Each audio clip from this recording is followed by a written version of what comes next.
Hola i benvinguts una setmana més a Temps d'Església, l'espai audiovisual del Bisbat de Girona. En aquesta ocasió ens hem desplaçat fins al Seminari Conciliar de Barcelona, on té lloc aquests dies un congrés sobre el Papa Francesc. Un dels ponents és el periodista italià Andrea Tornielli. Bienvenido, señor Tornielli. Mucho gusto. Vaticanista, reconocido, ha trabajado en distintos medios de comunicación de Italia. Además, durante los últimos años ha sido responsable del Vatican Insider, que es el espacio web sobre temas de la Iglesia del periódico La Estampa, y autor de numerosos libros sobre la Iglesia. Además, el pasado diciembre, hará de que unas semanas, hará un año, el Papa le nombró director editorial de los medios de comunicación del Vaticano. ¿Comunica bien la Iglesia? Creo que sí y no. No se puede dar una única respuesta porque tiene que hacer un trabajo que no es un trabajo simplemente técnico de comunicación, es decir, lenguaje, medios, porque sabe usar los medios de comunicación. Creo que la Iglesia tiene que hacer un trabajo que no es solo en su comunicación en el sentido informativo, en su comunicación en el sentido de hablar con la gente, de hablar al pueblo y de anunciar el Evangelio al pueblo. Porque hay todavía, creo, un lenguaje que es demasiado autorreferencial, que habla solo a los tuyos y no a los otros, que no es simple, tal vez no se hace comprender bien. Entonces, ese es un trabajo que creo que tenemos que hacer, que la Iglesia tiene que hacer. Entonces, no solo en los medios de comunicación ligado de diferente manera a la Iglesia, sino también la Iglesia como predicación, como documentos, como capacidad de hablar. De hecho, la Iglesia, su misión es dar a conocer el Evangelio, que es la buena noticia. ¿Qué significa la buena noticia?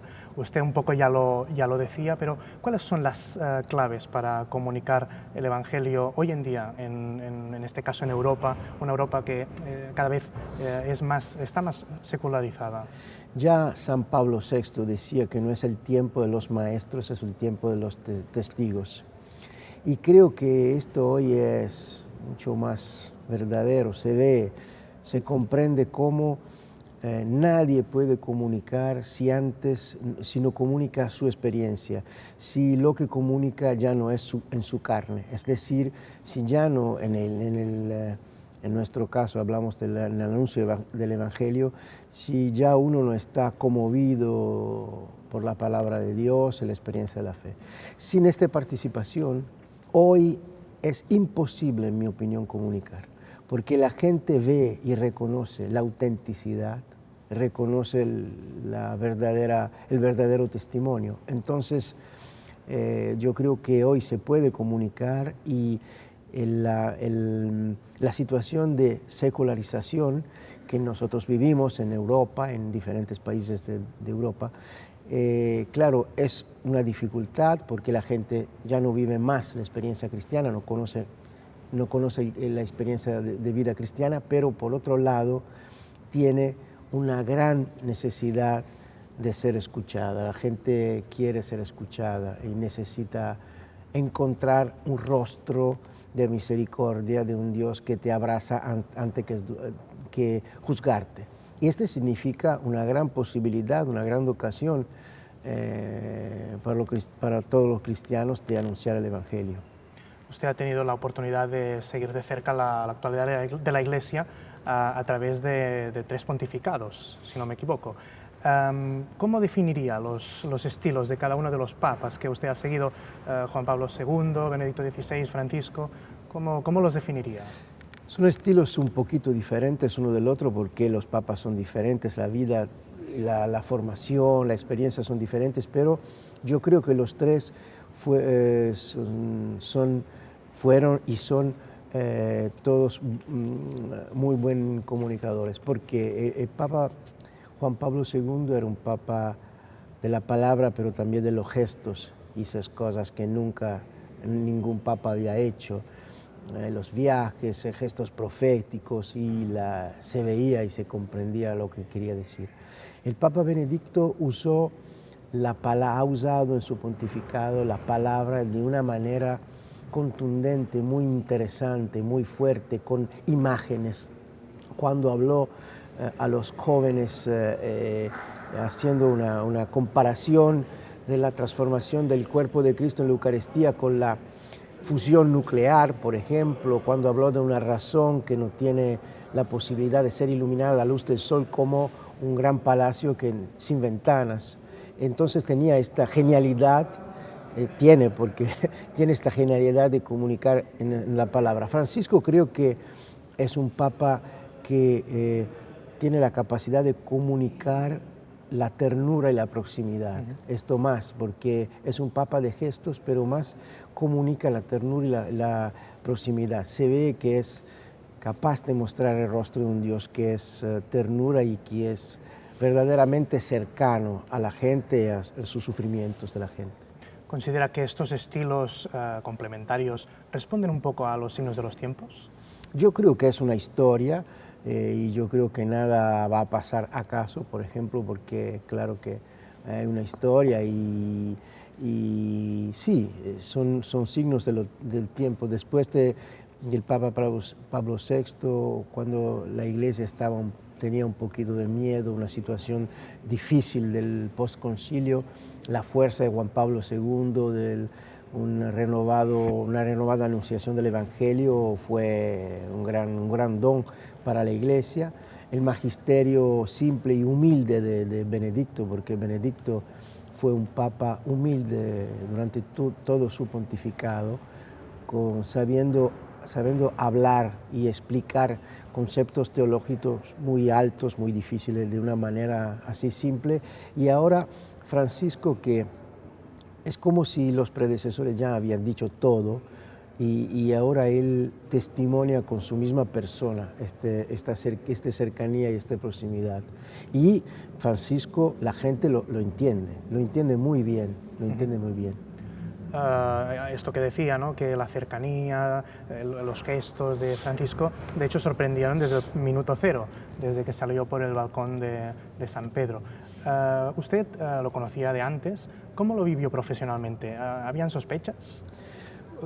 Claro que yo, cuando me entrevistaban los colegas, compañeros de otro medio de comunicación del exterior llegando a Roma, siempre yo le ponía como posibilidad que si me pedían 3 nombres, al final yo siempre incluía Bergoglio, pero yo creía que era una oportunidad por el segundo o tercer día de cónclave, en un caso de que no se ponía de acuerdo con otro candidato más fuerte y que salía. Y en esto me equivoqué, porque en realidad fue un candidato del primer día. Pero yo lo consideraba como posibilidad, viendo lo que se conoce que había pasado el cónclave precedente, y después el hecho de que se ve que la vida ahora es así larga con las conquistas de la medicina, que se ve como los últimos 2 papas. Juan Pablo fue hecho a 58 años, pero los últimos 2 con más de 78, Benedicto, 76, Francisco, entonces... Una de las grandes reformas que ha emprendido Francisco es la de la comunicación, en concreto también los medios vaticanos. ¿En qué ha consistido y con qué objetivos? Antes de todo, gestionar mejor las fuerzas con un coordinamiento que antes no existía, es decir, unificar todos los entes, los medios de comunicación diferentes que estaban en la Santa Sede, y esto para utilizar mejor las fuerzas, las personas, la calidad de cada persona. Y entonces fue un esfuerzo que aún no se terminó, está terminando con la última etapa, que es la inclusión también del diario El Observatorio Romano, que ya está hecha, pero estamos trabajando por un sistema totalmente integrado, es decir, que pueda ofrecer con diferentes outputs una información que bajo una línea editorial que sea común y condividida. Es un desafío interesante, un gran trabajo que hacer, porque en nuestro medio vaticano trabajan periodistas que llegan desde 64 diferentes países y nosotros publicamos en 40 diferentes idiomas y tenemos 35 diferentes canales de web con 35 diferentes idiomas y más unos idiomas de África solo en la radio. Entonces es un mundo de gran envergadura. De diferentes culturas y es una gran riqueza. ¿Y en qué medida el Papa se ha involucrado en esta reforma? La reforma de los medios se involucró en el sentido de querer, pero lo ha hecho confiando en la persona que había ponido como jefe de esta reforma. En primer lugar, en los primeros 3 años, Monseñor Dario Viganò, y ahora Paolo Ruffini, que es el prefecto del Dicasterio para la Comunicación. Es confiando en la profesionalidad, porque Paolo Ruffini es un laico, entonces es un periodista, y el Papa no va a entrar en los contenidos específicos, sino quiere que sea una comunicación lo más posible bien hecha, al servicio de la Iglesia, y que pueda dar un mensaje, que pueda construir puentes, ayudar al diálogo en un tiempo en lo cual nosotros somos fragmentados y vivimos en una pelea diaria por la simplificación que pasa por las redes de comunicación social, los social media, que es algo que verdaderamente no ayuda, y no ayuda porque no ayuda a reflexionar, no ayuda a comprender la complejidad de la realidad. Y en medio de esta reforma, el Papa le nombró director editorial del Dicasterio. ¿En qué consiste su tarea? Hasta mi nombramiento, yo puedo decir sin duda que estoy haciendo mejor de mi predecesor, porque no estaba, porque hasta el momento de mi nombramiento la posición del director editorial no estaba en plazo, porque los 2 prefectos habían tenido como un interim para ellos mismos, porque se empezó con las cosas tecnológicas administrativas, y mi tarea es la línea editorial dividida con los superiores, el prefecto, la Secretaría de Estado, el mismo Papa, y compartirla dando líneas operativas de trabajo a todos los medios de la Santa Sede, es decir, Radio Vaticana y Vatican News, que es el comparto más grande y más complejo, el Observatorio Romano, la Librería Editriz Vaticana, la Editora Vaticana, y también por la parte editorial de toda la producción, que es la producción de video, que es otro grande sector de nuestra comunicación. ¿Qué representó para usted pasar de cubrir la actualidad de la Iglesia como vaticanista desde el mismo Vaticano? No fue por nada sorpresivo, porque yo desde el 1992 cubría el Vaticano, estando en Roma, trabajando, conociendo gente, entonces no fue una sorpresa lo que ahora veo por otro lado. Y después no fue verdaderamente un cambio de trabajo, porque yo sigo siendo periodista.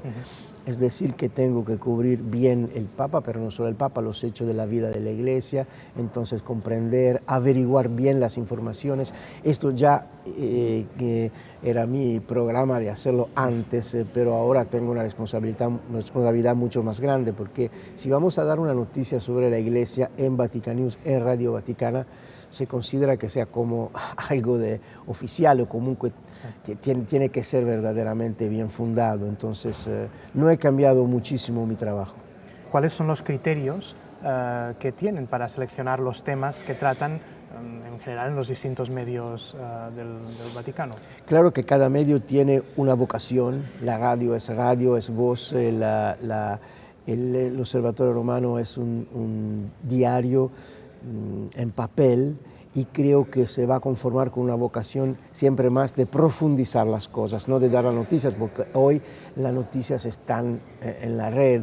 Entonces, y el canal de red, el canal web, tiene que dar posiblemente la más noticia que se puede, es decir, que nuestra tarea es, creo, dar bien el Papa y la Santa Sede, lo que pasa en la Santa Sede, lo que hace o que dice el Papa, el trabajo de los dicasterios, pero también con una gran mirada, lo más posible abierta a todo lo que pasa en el mundo, en la iglesia, en las iglesias del mundo y en el mundo, porque la vocación es claramente también una vocación de tratar temas internacionales, siempre con una mirada, que es la mirada a los ojos de la iglesia, que tiene sobre los temas internacionales una gran historia y una posición que es multilateral, que es de intentar de hacer diálogo, de solucionar posibles conflictos. Es una gran tradición y tenemos que ayudar este trabajo. Uno de los retos, o otro de los retos, hoy en día a nivel comunicativo, es la lucha contra las fake news. De hecho, el Papa hablaba en el mensaje de la Jornada de las Comunicaciones Sociales del año pasado. Desde el dicasterio para la comunicación, ¿cómo se trabaja para luchar contra las noticias falsas? Yo creo que se trabaja intentando de proponer otra narración, es decir, proponer otras noticias, dando todo el posible contexto a las noticias, pero sin entrar nunca en un conflicto directo contra los polemistas, los que hacen acusaciones y también los que van a compartir fake news, que son, desafortunadamente, hay muchos también en lo que se dicen católicos. Entonces, yo creo que la tarea del trabajo es intentar de dar contexto, de mostrar la complejidad de la realidad. Hago un ejemplo. Se dice que el Papa habla solo de los inmigrantes. No es verdad. Lo que lo dicen, lo escriben, es porque leen diarios, sitios que hablan del Papa solo cuando el Papa habla de los inmigrantes, sino el 98% de toda otra cosa que dice. Pero, por ejemplo, nuestra tarea es, por ejemplo, mostrar cómo este magisterio social del Papa es insertado es al interior de una gran tradición, porque se hemos olvidado que en el 1952 el Papa Pío XII publicó una constitución apostólica, Exsul Familia. La primera palabra de esta constitución dice que la familia de Nazaret es el símbolo, el modelo de todos los inmigrantes refugiados de todos los tiempos y de todos los lugares. Entonces, se ve cómo el magisterio de Papa Francisco ahora, que está involucrado en una situación que hoy vivimos, tiene una referencia muy clara y muy fuerte en Pío XII, por ejemplo. Yo creo que esta es la ayuda que puede dar una buena comunicación. De hecho, hablando de fake news o hablando un poco de polémicas, recientemente con el Sínodo de la Amazonía ha habido mucho ruido. ¿Cómo lo han afrontado desde los medios vaticanos? Intentando porque nosotros hemos hecho la síntesis que cada día, 2 veces al día, al final de cada congregación, hemos publicado y la sala de prensa la daba también a los periodistas que estaban acreditados, es decir, la síntesis de todo lo que se había dicho sin poner el nombre de quién lo había dicho. Claro, porque este es lo que el Papa quiere guardar al hecho que el sínodo sea algo que no sea público. Pero antes de todo, hay una gran riqueza de todo lo que fue dicho y discutido. Entonces, antes de todo, presentar todo lo que se había dicho. Intentar, en los temas más contundentes o más divisivos, de hacer una información que sea buena, pero lo hemos visto. Por unos medios de comunicación también fuertes, el sínodo fue solo 2 temas. Y una polémica. Yo he vivido por primera vez al interior todo el trabajo del sínodo, pudiendo participar, viendo, escuchando. Y es otro sínodo completamente. Y entonces este es un problema, porque hay quien quiere hacer solo polémica y no presentar la realidad simplemente como es. Muy bien, llegamos al final de la conversación. Antes de terminar, me gustaría preguntarle cuáles han sido los acontecimientos eclesiales que usted ha vivido como periodista que le han marcado más a nivel personal. Seguramente unos viajes del Papa, porque he tenido la posibilidad de acompañar al Papa Juan Pablo II en su viaje en Terra Santa, que fue en 2000, y fue un viaje increíble, y escuchar desde el Papa Juan Pablo II en Betlem, frente a la Basílica de la Navidad, que Dios fue así, pequeño y totalmente dependiente de un padre y de una madre, porque esto es Dios. Jesucristo fue un niño totalmente dependiente de las curas de un padre y de una madre, como todos nosotros. Entonces, esta imagen muy linda y conmovedora nos muestra cómo no es el Dios de la fuerza, es el Dios de la debilidad, de la ternura, que se hace así pequeño. Los viajes, después los viajes en África con Benedicto, los viajes en África con Francisco, son cosas que son grandes experiencias, a ver cómo la gente espera al Papa, cómo la gente lo quiere en el mundo, no solo Francisco, digo, también los otros, cómo la gente de países así pobres es así contenta y se ve la alegría en cómo participan en la liturgia muy linda. Así que nos dan verdaderamente un testimonio que nos dice que el futuro de la Iglesia se está viviendo y la Iglesia tiene un futuro. Puede ser que no tenga un gran futuro aquí, pero lo tiene en otro lado del mundo. Muy bien, pues muchas gracias, senyor Tornielli, ha sido un placer. I amb vostès doncs, ens veiem al proper programa de Temps d'Església. Moltes gràcies.